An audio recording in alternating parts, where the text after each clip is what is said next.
ভোলায় ২ দিনব্যাপী এসএসসি ৮৬ বন্ধু মহলের ঈদ পুনর্মিলনী মিলন মেলা অনুষ্ঠিত। ভোলা থেকে আরিফ হোসেন লিটনের পাঠানো তথ্য ও ভিডিও চিত্রে থাকছে নিউজ ডেস্কে বিস্তারিত।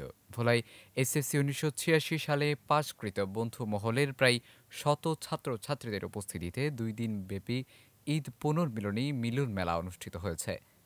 মেলায় প্রথম পূর্বে এক আলোচনা সভা অনুষ্ঠিত হয়। সভায় বন্ধু আবু জাফর হেলাল এর সভাপতিত্বে বন্ধু মহলের পক্ষ থেকে বক্তব্য রাখেন দৌলতখানা উপজেলা চেয়ারম্যান মঞ্জুরুল আলম খান, ভোলা সদর উপজেলা ভাইস চেয়ারম্যান আলী নওয়াজ পলাশ। স্বাগত বক্তব্য রাখেন বিশিষ্ট ব্যবসায়ী তরিকুল ইসলাম কায়েদ খান, ইসলামী ব্যাংকের senior vice president Mohammad Firoz Uddin, Mohammad Humayun Kabir, Mohammad Helal Uddin, বিশিষ্ট সাংবাদিক আল ইসলাম কায়েদ, মোহাম্মদ রিয়াজ উদ্দিন, খালেদা আক্তার বিলাসী, সিরাজ উদ্দিন, মোহাম্মদ আবু মুসা, সাংবাদিক মোহাম্মদ বশির আহমেদ, বাহাউদ্দিন মোল্লা, ওহিদুল ইসলাম রাজা, মোহাম্মদ হুমায়ুন কবির প্রমুখ বক্তব্য রাখেন।